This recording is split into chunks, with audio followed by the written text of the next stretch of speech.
The first 10% is for charity to help people who cannot help themselves. You can administer it yourself or give it to church in form of tithe or charitable organization to extend it to the people in need.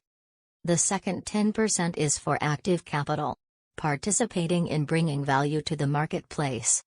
It is called participating in capitalism to show a profit. You can invest in a business that brings a valuable product or service to the marketplace.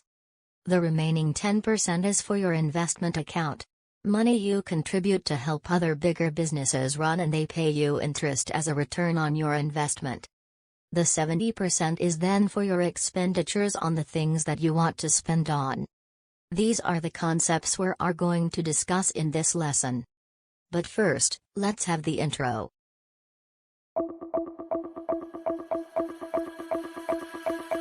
Are you seeking for joy? Or you want to make some money? Do you want to have some luxury in your life? Or you are simply on your journey to greatness? You are not alone. We two are together with you on that journey.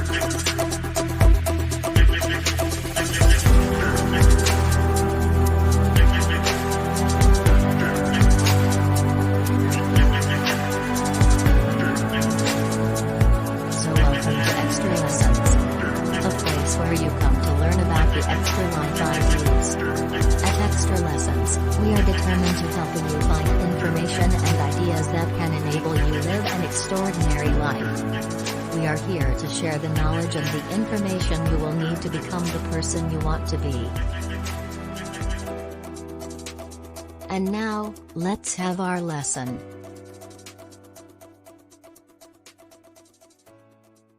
In the presentation today, we are sharing about Jim Rohn's 10-10-10-70 plan for the financial freedom of the future.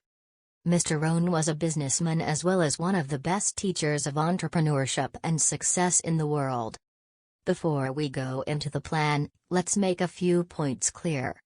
First, this plan is not about what to do with $1 million. It is a formula of what to do with $1 or dollars consistently until you make $1 million.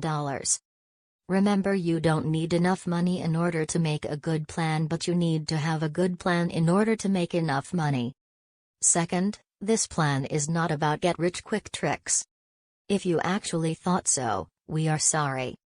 You can actually end here with the video and go and search for such tricks elsewhere. We won't come here to kid each other, but to share a reliable and realistic plan that can bring the results we desire. Thirdly, before we start, Jim Rohn's plan involves continuous activity of allocation and budgeting. I mean, it takes time. It is not a start today and end tomorrow deal. The plan is about turning $1 to 10, then to hundreds, then to thousands, and later on to millions. How long does it take? Who cares? Until you achieve the money freedom you want.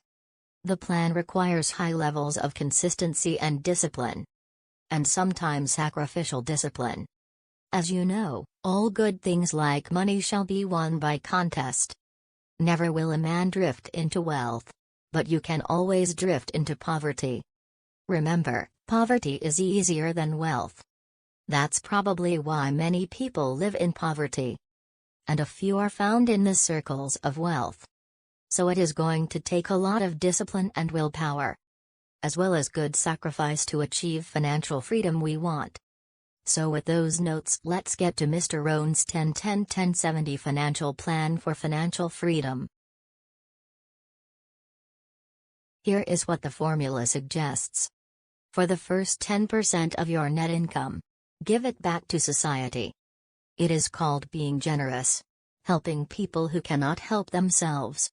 This is one way of appreciating society for accepting your product or service at the marketplace. And you do so by feeding those who can't feed themselves. For those who belong to a church, they teach tithing. So you can take it as tithe.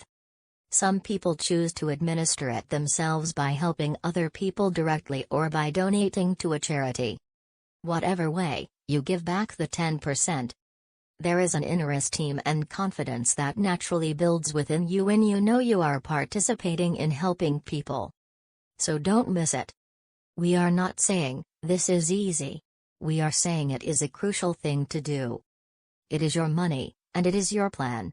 So it is you to make the decisions. Another key to the 10% you give back is that you start practicing early when the amounts are small. You know it is easy to give a penny out of $1. Kids can do that. It is quite difficult to start to give $100,000 out of $1 million. I mean, that's a lot of money. So you better start the habit when the amounts are low. It is already part of your practice even with bigger sums. So for every penny out of $1, give back to society. That's key. Let's now cover the second 10%. It is called active capital. It is the next penny out of $1 you put aside to accumulate capital to build an enterprise or invest in an income-generating asset. Remember, profits are better than wages. Wages will earn you a living, but it is profits that earn you a fortune. So it is key to invest in a product or service that brings value to the marketplace. As you set aside your capital, identify an enterprise you can invest in, research on it and invest. Keep building your capital continuously for more future enterprise from this 10%. Capital is not money you go to get from a bank, it is money you accumulate from setting aside part of your earnings. We understand that this video may get one not even in a position to earn. We understand it, dear. It is not unusual. We encourage you to keep looking for ways to earn. Start with where you are, however small of a value you can start with. When you then start earning, you can employ the formula. Now, as we said earlier, that to get started, it is not about how much you earn but how you plan. Remember, one of the things keeping you broke right now could be your current financial plan. Let's look at the third 10%. It is called passive capital. It is a portion of your income you keep in a certain financial institution or a bigger business organization. Some businesses require much capital than any one person can contribute. So they do require a collection of financial resources from many partners. So you lend them your money, they invest it, and then they will pay you interest or return on investment in addition to your capital. If you keep topping up with the 10% on your capital, it may collect to large amounts over an extended period of time. There is a Bible philosophy which teaches that a borrower is servant to the lender. The power position is that of a lender, not the spender. So putting your money to a financial institution or big businesses is a form of lending and puts one in a position of power. Have you ever felt unimaginable amounts of confidence just because you have your money in a bank or it is invested somewhere? If you have not, try it. There is a good feeling that develops within you. Who can put you off when you have your money invested somewhere? You just feel good of yourself and many worries disappear too. Some people feel very miserable, day in and day out, because they have nothing invested anywhere. And a simple windstorm can threaten their confidence and trigger their worries. Remember, it is not the amount but it is the plan that counts in the long run. Now, the fourth item on the budget is the remaining 70%, which is yours to spend on your necessities and wants. We shall not say much about the 70% because you understand your needs better. Our only advice is that you spend major money on major things, and minor money on minor things. You also know your majors and minors better. It is your money and it is your plan, so it will be you to determine what to do with it. But if your financial situation isn't good, you may as well consider looking into your current financial plan. Some more keys notes to ponder.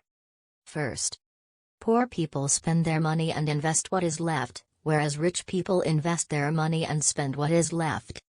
Second, it is not when you will get more money that you will plan for it, but it is when you plan for it that you can get more money. Thirdly, most financial limitations are within you and not outside. Take responsibility because society out there isn't going to demand for your success. It is you to push yourself for good results. And lastly, you may be wondering, how can I have a plan when I have little money? Well, that is a good question, and everybody who struggles financially asks it. How can you have a good financial plan when what you have cannot be enough for your bills and survival? Good question. Indeed, it is hard to spare even $1 when you are making so little. But there is also a good question for you. Can you think of somebody in your community who earns about half of what you earn? If your answer is none, then you are correct. It is very, very hard for you, and you might as well continue looking for more legit ways to increase your income to get off the financial struggles. However, if your answer is yes, then here is our advice. Adjust your current lifestyle to 70% of your income to fit a person who earns slightly less than you, and keep the 30% for the special allocations in the plan. Just know, poverty is easy and wealth is harder. You can also consider starting with 111 to 97% formula, where you allocate 1% for the first 3 basics in the plan and spend 97%. Later on you can then raise the percentages and decrease what you spend as your income grows. Remember, it is not the amount but the plan which counts in the long run. Your economic future will not depend on anything out there, but is going to depend on what you do daily with the dollar you have. I asked to end here with this presentation. I hope you got some value from it. Thanks for following to the end. Subscribe to the channel for more life-changing videos to come. Thank you. And see you in the next video.